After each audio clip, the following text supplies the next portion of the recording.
Hello and welcome in. Please do not leave your luggage unattended on the station.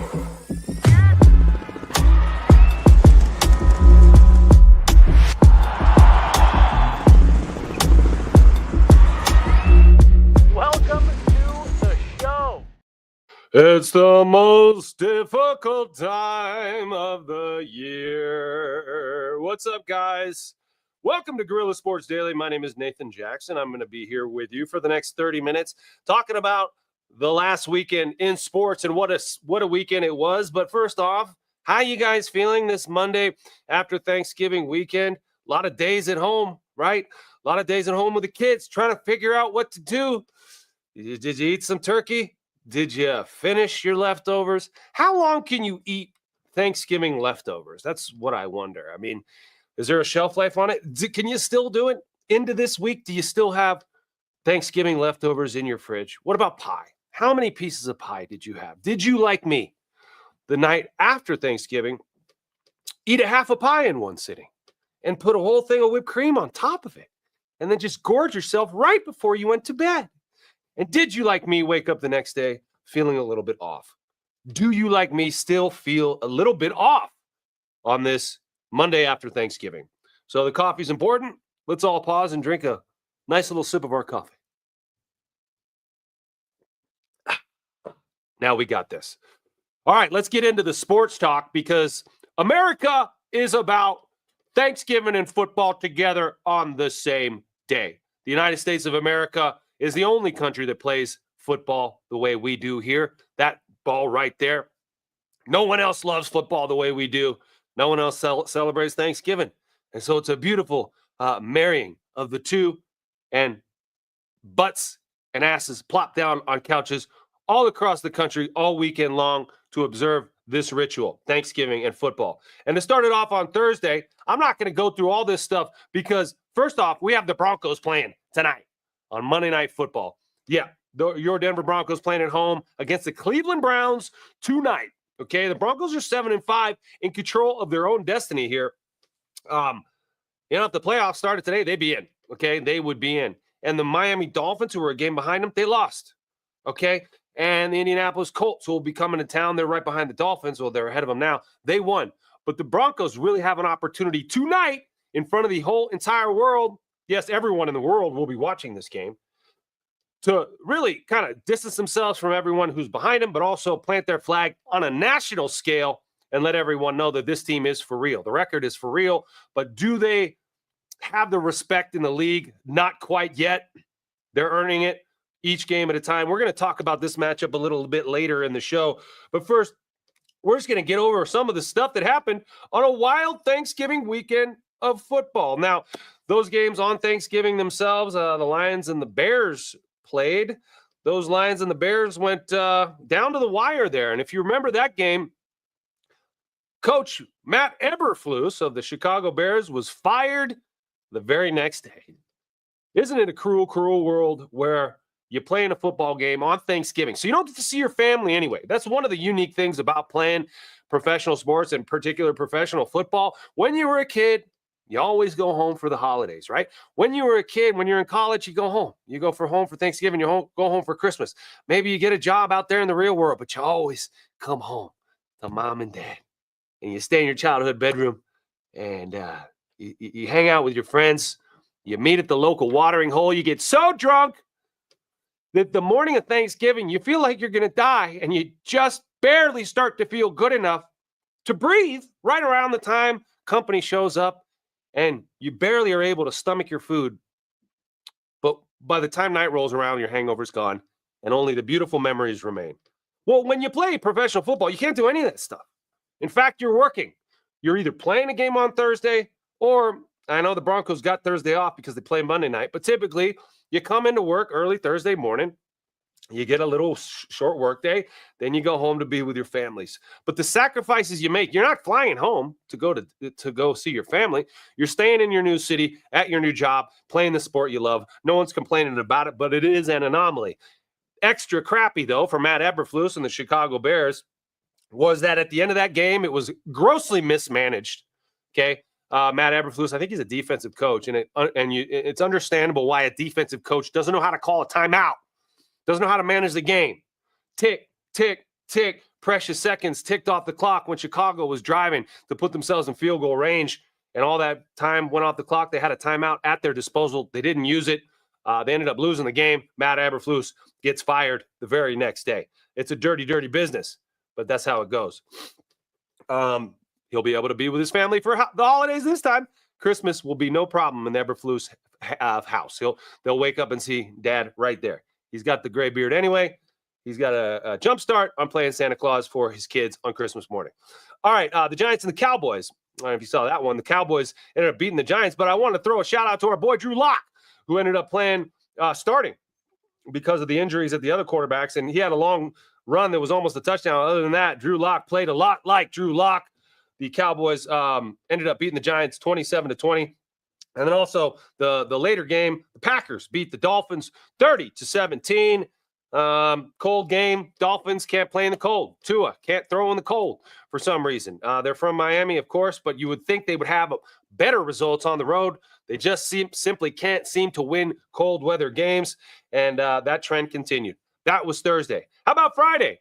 How about the CU Buffs ending the season on a high streak, high point?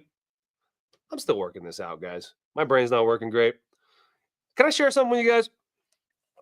My little baby and my wife going off maternity leave today, going back to work, and the baby going into daycare with just a bunch of other babies. Dropped her off in a big room full of a bunch of babies. Baby sleeping over there, baby crying over there, baby pooping over there. My sweet little baby's going to be in a room full of other babies now. I just hope when I go and pick her up, I get the right baby. I want to take home the right baby. I want her to be my baby. So anyway, back to Friday. CU Buffs win 52-0, guys. 52-0, leaving no doubt that the CU Buffs are finishing on a high note. If it weren't for that game last week against Kansas, they would be in the Big 12 championship game, but they're missing out on the Big 12 championship game in a four-way tie with Arizona State and BYU. And man, there was a lot of math that needed to happen for the Buffs this weekend. That math didn't math for the Buffs. They're going to be sitting out and not being able to participate in that game. We all thought they were on a trajectory for that. And had they been there and won that, the college football playoffs would have been next. So is it a disappointment? Are you feeling good about the way the CU Buffs finished this season? Well, I'll tell you what, there was nothing else they could have done on Friday at packed Folsom Field.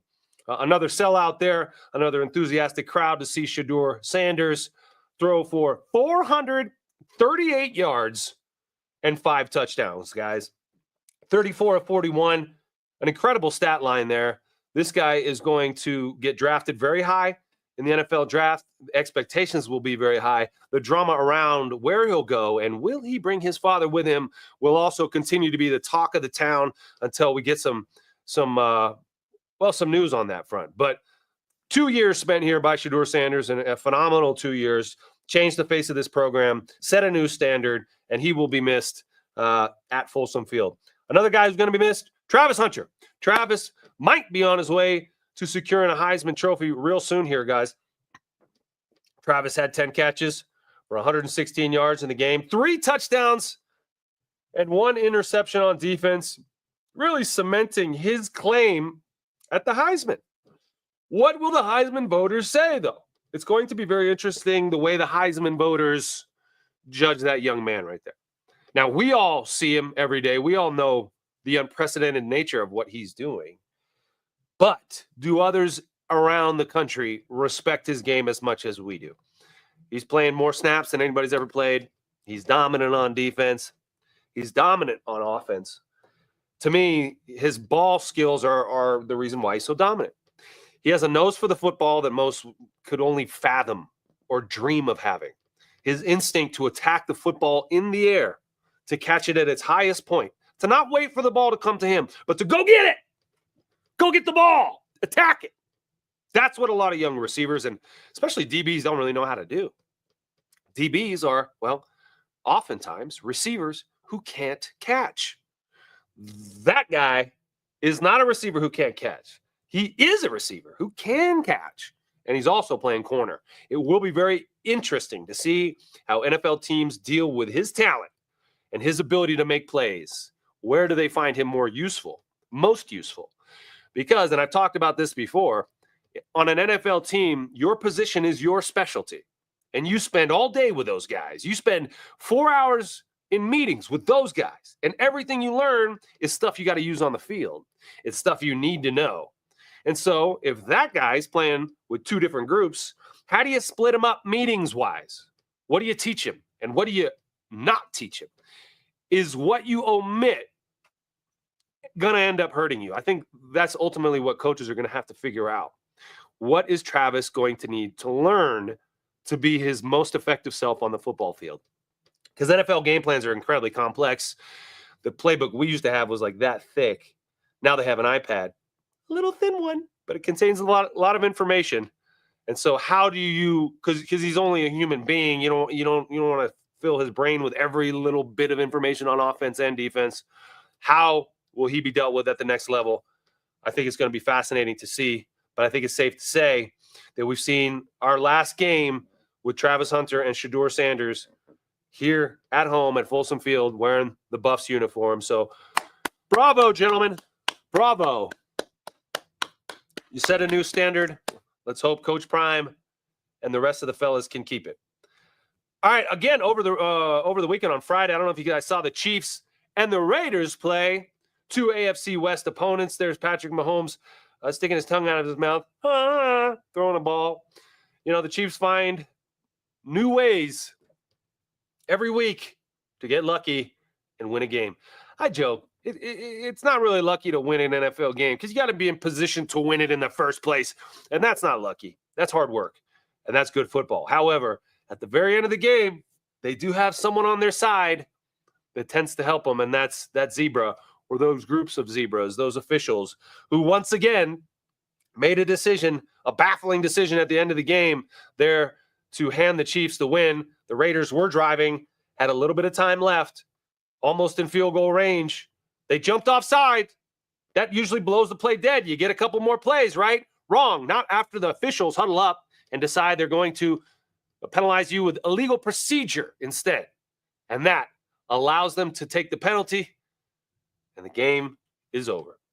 Oh, buddy, they really want to see Taylor Swift smile up there in that sweet Super Bowl Sunday in New Orleans. They're going to grease the skids to try to get Miss Swift. I almost said Mrs. Not yet. Not until you put a ring on it, Trav. Come on, man. But Chiefs continue to roll. They got the bye locked up right now, and the Broncos are playing catch-up. All right, moving on to Saturday. Just going to mention this real quick. There were some brawls that erupted around the country in college football games. Oh, man. Cops pepper spraying the brawling players offended because in rivalry week, other opposing players were planting their flags at midfield. Now, they used to do this all the time, but now everyone's so sensitive. You're not going to do that on our field, man. Why would you do that, bro? Hell no. Look, win the game. Win the game, and then you can dictate the terms afterwards. No one's going to plant their flag on your 50-yard line if you win the football game. If you don't win the football game, well, just step off and let them celebrate. Who cares? Why are you so easily offended? Football players aren't supposed to be snowflakes like the rest of us. Are they spending too much time on the internet too? Well, either way, those rivalry games are over, and maybe some changes need to be made. Maybe get the losing team off the field, or maybe, I don't know. Maybe tell the cops not to pepper spray them. Maybe just blow the whistle, cops. Throw a flag at the players. Penalize them for unsportsmanlike conduct. All right, moving on to Sunday. In the NFL, there was a slate of games that were pretty interesting. I want to start off with this. Russell Wilson. Steelers beat the Bengals 44-38. Russell Wilson looking pretty awesome. 29-38 for Russell, 414 yards, 4 touchdowns for Russell Wilson. Oh, man. How does that make Sean Payton look, guys? Maybe you guys in the comments can mention that. But Russell being so good. Russell having such a good season after basically being the scapegoat here. Is there anything to that? Does Sean Payton bear the blame there, or is Russell a new and improved version of himself? Well, either way you look at it, Russell's got him on a roll here. They are 9-3. And don't look now, but the Broncos could be on a collision course with Russell Wilson and the Pittsburgh Steelers in the opening round of the playoffs. Okay? Broncos keep winning. The Steelers keep winning. That could be your opening round matchup. And boy, would that be fun. All right, a couple other games of note before we get into this Broncos-Browns matchup. The Commanders won 42-19 over the Titans. Why is this significant? Well, Jaden Daniels, who's the odds-on favorite to win Rookie of the Year, but last week at least, the talk was that Bo Nix was surging, right? Bo was surging. Well, Jaden Daniels heard all that Bo Nix for Rookie of the Year chatter, and he said, hold my kombucha. He threw for 3 scores, ran for another yesterday, en route to a rout of the lowly Titans. The Commanders rushed for, get this, 267 yards in the game to the Titans' 35. There's a lot of people who think it's a passing league still. It's not a passing league anymore. Sure, you need to be able to pass, but you also need to be able to control the football on the ground. Some of these teams, like the Commanders, have put an emphasis on running the football, like the Packers have put an emphasis on running the football, like the Ravens have put an emphasis on running the football, like the Chargers have put an emphasis on running the football, like the Steelers who put an emphasis on running the football, and it's paying dividends. Will the Broncos do so? I don't think so. You got Sean Payton at the helm. There's not only one way to win, okay? There's different ways to skin a cat. And that's catfish. Did you know that? That's where that saying comes from. 1,000 ways to skin a catfish.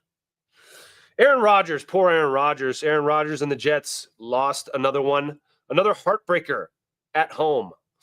26-21. The Jets scored 14 points in the first quarter. We're up 14-0. Seahawks said, nope, we're coming back. So Aaron Rodgers and the Jets lose again. Jets fall to 3-9.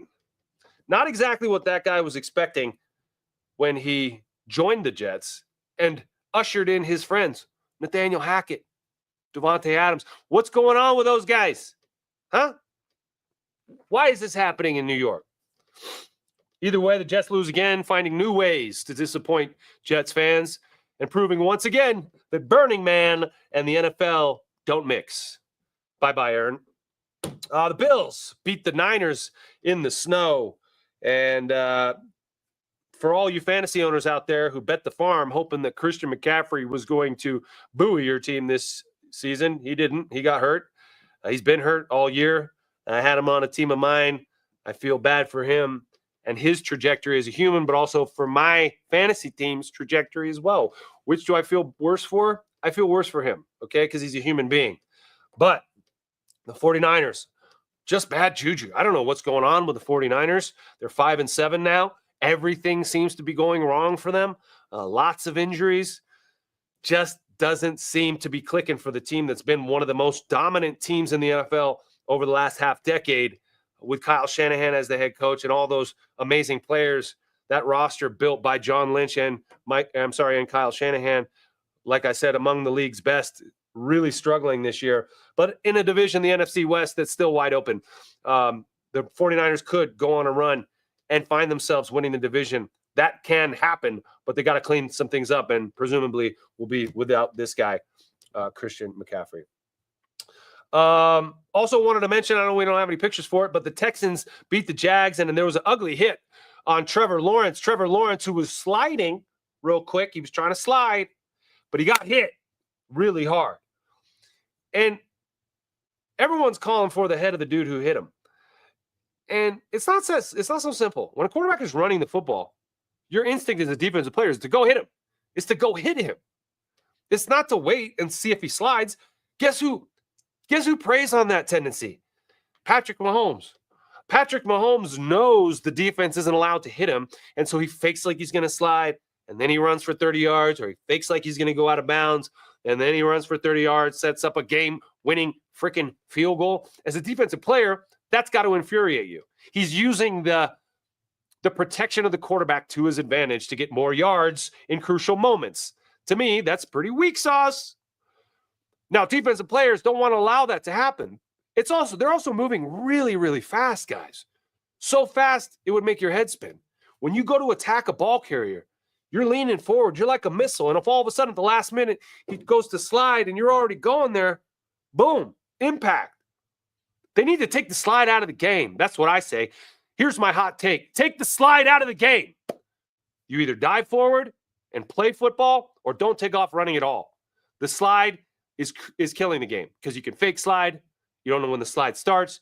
You're getting hit and your head is back like this when you're sliding. And then if you do get hit, your head bounces off the turf. Take the slide out of the game. It would make the game a whole lot better. All right. Now, before we get to the Broncos matchup, do want to touch on the other sports in this city. Aaron Gordon returned, and the Nuggets lost to the Clippers last night, 126-122 in Los Angeles. Nikola Jokic, no biggie, another triple-double. This is what he does, 28, 14, and 11. But the Nuggets couldn't get it done. James Harden scored 39. Jamal Murray, how do you play 38 minutes and not get one single rebound? How is that possible to be on the court for 38 minutes and not catch one ball off the rip? It boggles my mind. I know a lot of folks have a lot of opinions about Jamal this year, his motivation, what's going on with him. Is he ever going to live up to the contract, the money that we're giving him and all that? But I'll tell you what, to me, if I'm a coach and you're on the floor for 38 minutes and you don't grab one rebound, are you even trying, Jamal? He wants to be an MMA fighter. Wouldn't an MMA fighter want to be in the mix, grabbing a rebound? Wouldn't you want to mix it up a little more? Can you take a punch? You might think you can give one, but can you take one? Jamal, go get some rebounds. Let's start there. Nuggets fall to 10-8 on the road in LA.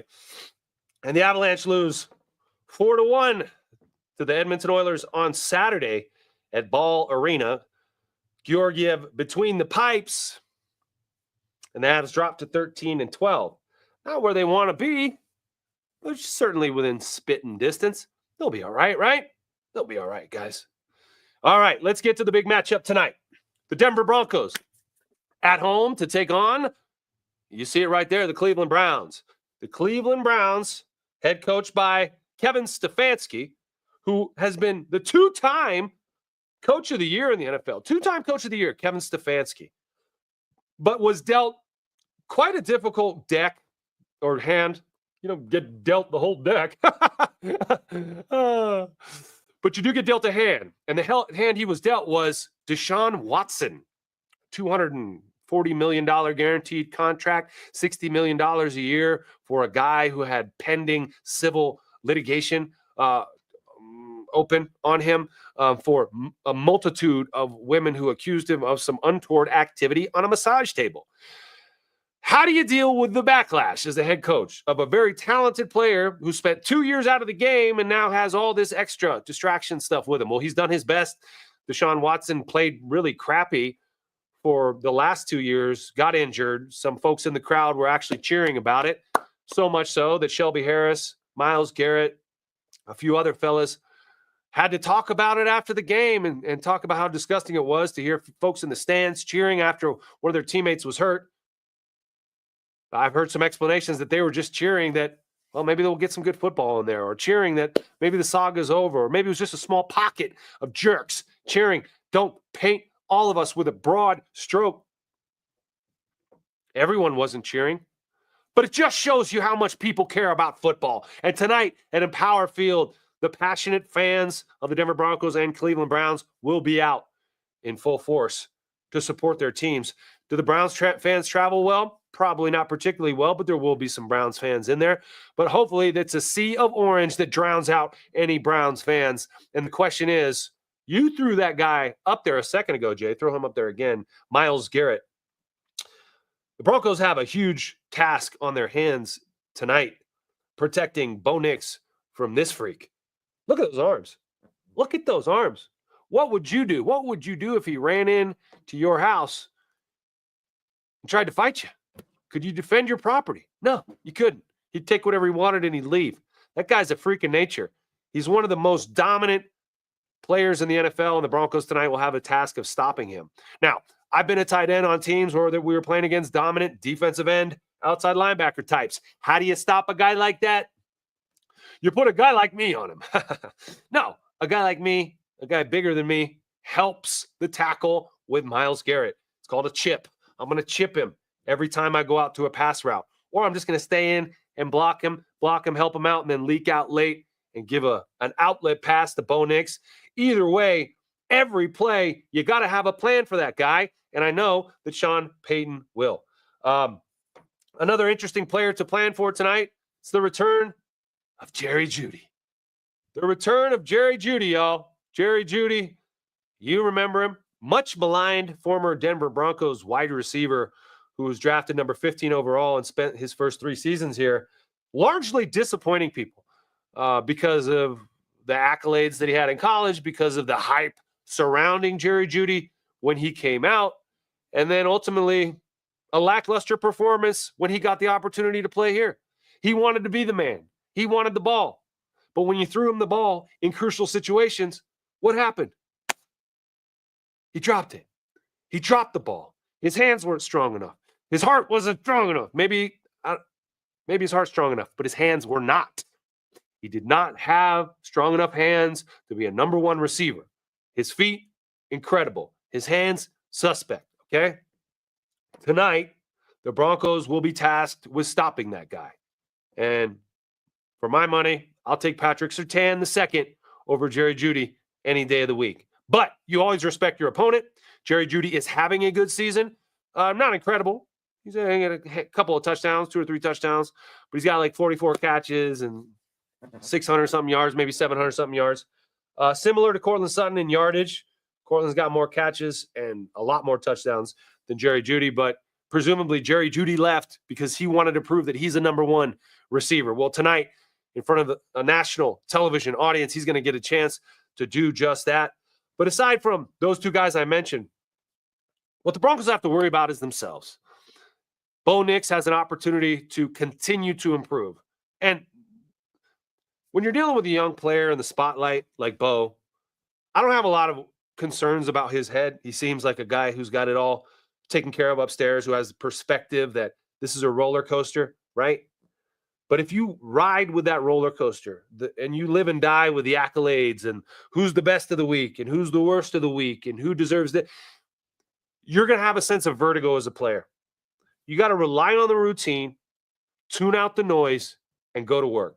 I have every confidence that that guy, Bo Nix, knows exactly how to do that. Tonight is another opportunity. Here's what I would tell Bo. You don't have to do this all yourself, okay? We have assembled the team around you that's going to support you. Look at the defense. The NFL leader in sacks is the Denver Broncos. By every metric, the Denver Broncos defense is a top 3 defense in the NFL. That's what you got, Bo. So you don't have to worry too much about taking a ton of chances, but you also don't have to freak out if you make a mistake. A lot has been made over the fact that the Broncos have not turned the ball over in 15 quarters. That's awesome. I love that. Okay. But it's not going to last forever. You are going to turn the ball over eventually. That's how football goes. Sometimes you take a shot downfield and it gets picked off. Sometimes it bounces off a guy's hand and bounces in the air. Sometimes you get stripped from behind and you don't see it. It's going to happen. Guess what? It's okay if it does, because you have a defense on the other side of the football that is dominating right now. And that's what we have to rely on tonight. This defense to get after Jameis Winston, to force some turnovers. Okay, Nick Chubb's going to be back there in the backfield, but he's just coming back after a really gnarly injury. Okay, he just came back a couple weeks ago. Shut down Nick Chubb, make them one-dimensional, force Jameis Winston to make some big mistakes by putting some pressure on him, like you know Vance Joseph loves to do. Vance Joseph loves to get after the quarterback. Tonight, we're going to see just that. Well, I, for one, am very excited about tonight. I already feel better, guys. Thanks for riding with us the last 30 minutes. This has been Guerilla Sports Daily. Work off that turkey, get back in the groove, keep moving. You're going to feel fine. Love you guys. Go get some more coffee. Go Broncos tonight. We'll see you tomorrow. Later.